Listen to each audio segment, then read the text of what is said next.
ಇಲ್ಲಿ 2020ನೇ ಇಸ್ವಿಯಿಂದಲೂ ಸಹ ಹಿಂದುಳಿದ ಆಯೋಗದಲ್ಲಿ ಕರ್ನಾಟಕ ರಾಜ್ಯ ಹಿಂದುಳಿದ ಆಯೋಗ ಏನಿದೆ, ಆ ಹಿಂದುಳಿದ ಆಯೋಗದಲ್ಲಿ ನಮಗೆ ವಹಿನಿ ಕುಲ ಕ್ಷತ್ರಿಯ ಜನಾಂಗಕ್ಕೆ ಮತ್ತು ತಿಗಳ ಜಾತಿಗೆ ನಮಗೆ ಸಂಬಂಧ ಇಲ್ಲ ಅಂತೇಳಿ ನಾವು ಪ್ರಕರಣ ದಾಖಲಿಸಿದ್ದೀರಿ. ಪ್ರಕರಣ ದಾಖಲಿಸಿ ಮಾನ್ಯ ಜಯಪ್ರಕಾಶ್ ಹೆಗಡೆ ಅವರು ಏನು ಹಿಂದುಳಿದ ಆಯೋಗದ ಅಧ್ಯಕ್ಷರಾಗಿದ್ದಾರೆ, ಅವರು ಸಂಪೂರ್ಣವಾಗಿ ನಮ್ಮ ದಾಖಲೆಗಳನ್ನೆಲ್ಲ ನೋಡಿ ಇವರು ವೈನಿಕುಲ ಕ್ಷತ್ರಿಯರು ಪರಂಪರೆ ದ್ರೌಪದಿ ಧರ್ಮರಾಯ ಕರಗ ಮಹೋತ್ಸವಗಳನ್ನ ಆರಾಧನೆ ಮಾಡೋಕ್ಕಂಥವ್ರು ವೈನಿಕುಲ ಕ್ಷತ್ರಿಯರು ತಿಗಳರಲ್ಲ ಅಂತೇಳಿ ಎಲ್ಲ ದಾಖಲೆಗಳು 200 ವರ್ಷಗಳ ದಾಖಲೆಗಳನ್ನ ನಾವು ಬ್ರಿಟಿಷ್ ಕಾಲದಿಂದ ಹಿಡಿದು ನಾವು ಕೊಟ್ಟಿದ್ದೀರಿ. ಆ ಜಾತಿಗೆ ತಿಗಳ ಜಾತಿಗೆ ನಮಗೆ ಯಾವುದೇ ರೀತಿಯಾದಂಥ ಸಂಬಂಧ ಅಲ್ಲ.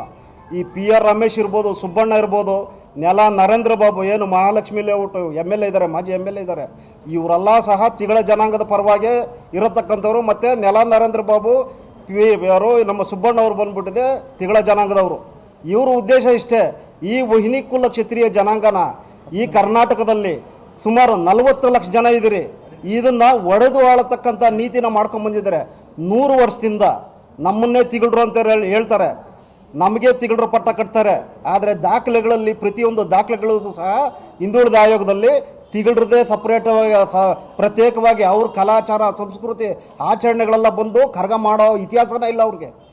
ಅವ್ರ ಕತ್ತಿ ಹಿಡಿಯೋ ಇತಿಹಾಸನೇ ಇಲ್ಲ, ಅವ್ರ ಸಂಪ್ರದಾಯಗಳೇ ಬೇರೆ. ವಹಿನಿ ಕುಲ ಕ್ಷತ್ರಿಯ ಏನು ಜನಾಂಗ ಇದೆ ಜಾತಿ ಮೆನ್ಷನ್ ಮಾಡಿದ್ದಾರೆ ಡಾಕ್ಟರ್ ಎಡ್ಗರ್ ಥರ್ಸ್ಟನ್ ಅವರು 1901ನೇ ಇಸ್ವಿನಲ್ಲಿ ಬ್ರಿಟಿಷ್ ಏನೋ ಒಂದು ಸಂಶೋಧಕರಿದ್ದಾರೆ. ಆ ಒಂದು ಭಾರತೀಯ ಪುರಾತತ್ವ ಇಲಾಖೆಯಲ್ಲಿ ಉಲ್ಲೇಖ ಆಗಿರತಕ್ಕಂಥ ದಾಖಲೆಗಳು ಇವತ್ತು ಅದೇ ದಾಖಲೆಗಳೇ ಇವತ್ತು ಊರ್ಜಿತ ಆಗ್ತವೆ. ಸುಪ್ರೀಂ ಕೋರ್ಟ್ಗೆ ಹೋದ್ರೂ ಆ ದಾಖಲೆಗಳೇ ಊರ್ಜಿತ ಆಗ್ತವೆ. ಈ ಎಲ್ಲ ದಾಖಲೆಗಳಲ್ಲೂ ಸಹ ವಹಿನಿ ಕುಲ ಕ್ಷತ್ರಿಯ ಪರಂಪರೆಗಳು ಕರಗ ಮಹೋತ್ಸವಗಳು ಮಾಡೋದು ಅಂತೇಳಿ ನಮಗೆ ಈಗಾಗಲೇ ಜಡ್ಜ್ಮೆಂಟ್ ಸಹ ನಮಗೆ ಬಂದಿದೆ, ಅದು ಊರ್ಜಿತ ಆಗಬೇಕು. ಅಷ್ಟರ ಒಳಗಡೆ ಈ ನೆಲ ನರೇಂದ್ರ ಬಾಬು ಹಾಗೂ ಸುಬ್ಬಣ್ಣ ಇವರೆಲ್ಲ ಏನು ಮಾಡ್ತಾರೆ, ತಿಗಳ ಕುಲಶಾಸ್ತ್ರೀಯ ಒಂದು ಆದೇಶಕ್ಕೆ ಇದೇ ಬೆಂಗಳೂರು ಯೂನಿವರ್ಸಿಟಿ ಕೂಡ ಒಂದು ರೆಕಮೆಂಡ್ ಮಾಡ್ತಾರೆ. ಇವರೆಲ್ಲ ತಿಗಳ ಜನಾಂಗದ ಒಂದು ದಾಳಿ ಇದು. ಇವತ್ತೇನು ನಮ್ಮ ಸತೀಶ್ ಏನಿದ್ದಾರೆ ಯುವಕರು ಈ ಒಂದು ಧರ್ಮರಾಯ ಸ್ವಾಮಿ ದೇವಸ್ಥಾನದಲ್ಲಿ ಇವತ್ತು DC ಗೆ ಹೋಗ್ತಾರೆ, ಅದು ಏನು ಜಿಲ್ಲಾಧಿಕಾರಿಗಳ ಹತ್ರ ಹೋಗಿ ಒಂದು ಪಾಂಪ್ಲೆಟ್ ಕೊಡ್ತಾರೆ. ಆ ಪಾಂಪ್ಲೆಟಲ್ಲಿ ವಹಿನಿ ಕುಲ ಕ್ಷತ್ರಿಯ ಅಂತೇಳಿ ಉಲ್ಲೇಖ ಮಾಡಿರೋದ್ರಿಂದ ಇವತ್ತು ಇವರೆಲ್ಲ ಹೋಗಿ ಈ ತಿಗಳ ನಾಯಕರುಗಳು ಈ ತಿಗಳ ಜನಾಂಗದವರು ಈ ನಮ್ಮ ಸತೀಶ್ K. ಪಲ್ಸರ್ ಅವ್ರನ್ನ ತೆಗೆದಾಕಬೇಕು ಅಂತೇಳಿ ಮಾಡ್ತಾರೆ. ತದನಂತರ ಇವ್ರಿಗೆ ಯಾವುದೇ ಕಾರಣಕ್ಕೂ ಸಹ ಇವರು ವಹಿನಿ ಕುಲ ಕ್ಷತ್ರಿಯ ಅನ್ನತಕ್ಕಂಥ ಹೆಸರನ್ನ ಈ ದೇವಸ್ಥಾನದಲ್ಲಿ ಬಾರಿಸಬಾರ್ದು ಅಂತೇಳಿ ಇವರು ಉತ್ಸವ ಸಮಿತಿನ ಆದೇಶ ಮಾಡ್ತಾರೆ. ರಾತ್ರೋರಾತ್ರಿ ತೊಗೊಂಬಂದು ಏನು ಈ ಉತ್ಸವ ಸಮಿತಿ ಮಾಡಿ 17 ಜನ ಸದಸ್ಯರನ್ನ ಮಾಡ್ಕೊಂಬಂದು ಸರ್ಕಾರದಿಂದ ಆದೇಶ ಕೊಡ್ತಾರೆ. ಈ ಒಂದು ಆದೇಶದ ವಿರುದ್ಧ ಇತ್ತೀಚೆಗೆ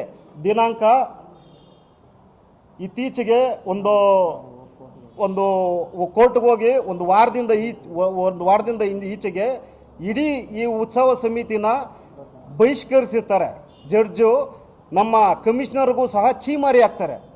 ಚೀಮಾರಿ ಹಾಕಿ ಈ ಸರ್ಕಾರಕ್ಕೂ ಚೀಮಾರಿ ಹಾಕಿ ನೀವು ವಿಡ್ರಾ ಮಾಡ್ಕೊಳ್ತೀರಾ ಅಥವಾ ನಾನು ಆರ್ಡರ್ಸ್ ಬರೆದು 2-3 ಅಧಿಕಾರಿಗಳನ್ನ ಜೈಲು ಕಳಿಸ್ಲಾ ಅಂತ ಕೇಳ್ತಾರೆ ಜಡ್ಜು.